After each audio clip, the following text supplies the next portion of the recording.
जिंदगी जो सबक सिखाती है ना, वो किताबों में नहीं मिलते। अक्सर औरतें जो अपने परिवार का ख्याल करते हुए जिंदगी गुजार देती हैं, वो ये सुनती हैं कि अरे तुम करती ही क्या हो।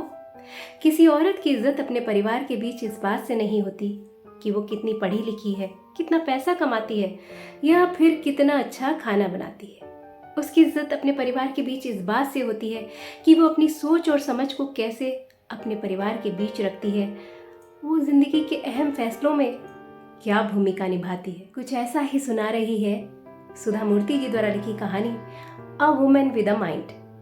सुधा जी की मित्र नलिनी बेंगलोर के एक कॉलेज में प्रोफेसर थी। सुधा जी भी बेंगलोर में ही रहती थी, मगर कई वर्षों बाद वो उससे मिल रही थी। नलिनी ने इतिहास में पीएचडी किया था। वो एक बहुत अच्छी टीचर, समर्पित पत्नी और समर्पित माँ थी। जब सुधा जी उससे मिलने पहुंची तो बहुत उत्साहित दिखी। वो अपने एकमात्र बेटे के लिए कुछ स्पेशल खाना बना रही थी। उसका बेटा 12th की परीक्षा की तैयारी कर रहा था। उसके पति मल्टीनेशनल कंपनी में काम करते थे और ऑफिशियल काम से शहर के बाहर गए थे, इसलिए दोनों सहेलियों को बात करने का खूब मौका मिला। सुधा जी ने पूछा, और नलिनी, इतने सालों से तुम दिखी नहीं, क्या नया चल रहा है जिंदगी में? कुछ नया नहीं चल रहा सुधा, बेटे की 12th की एग्जाम है ना, इसीलिए। अरे बेटे की 12th की एग्जाम है, तुम्हारे एग्जाम तो नहीं है ना? इसका मतलब ये तो नहीं कि तुम दुनिया से कट जाओ। पर नलिनी सुधा जी की बात से सहमत नहीं। एग्जाम बेटे का था और चिंता की लकीरें नलिनी के माथे पर दिख रही थी। सुधा जी ने पूछा, तुम्हारे घर का कंस्ट्रक्शन चल रहा था, वो पूरा हो गया क्या? नलिनी ने कहा, मुझे पता नहीं, वो सब सतीश ही देखते हैं। अच्छा, तुम नई गाड़ी लेने वाले थे, ले ली? सतीश सोच रहे हैं कार की जगह वो स्कूटर ही ले लें। सुधा जी ने पूछा, क्या किसी भी निर्णय में तुम्हारी कोई पसंद नापसंद नहीं है?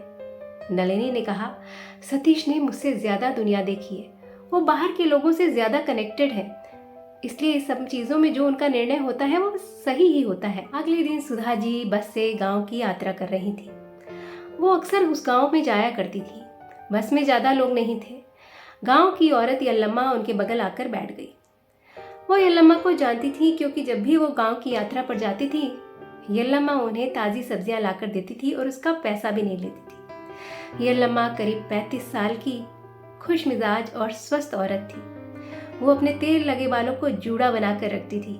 उसके हाथ में हरी चूड़ियाँ, कान में भारी भरकम सोने के टॉप्स और नाक में बड़ी सी कील रहती थी।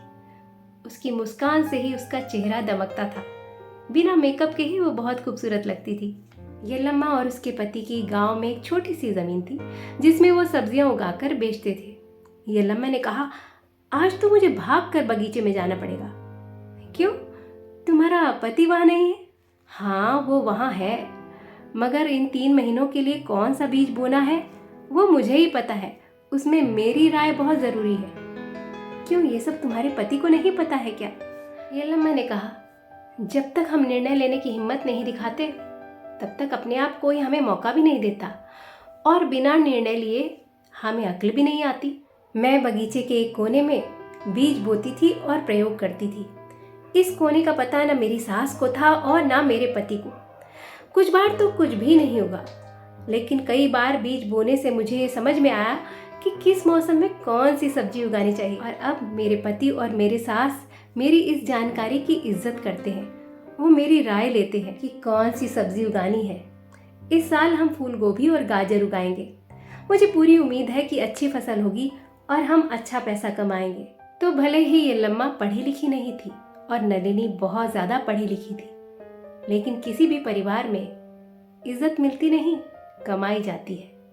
किस्मत बनती नहीं, बनाई जाती है। तो ये बात, ये कहानी अच्छी लगी हो तो वीडियो को लाइक करिएगा, शेयर करिएगा और चैनल को सब्सक्राइब जरूर करिएगा।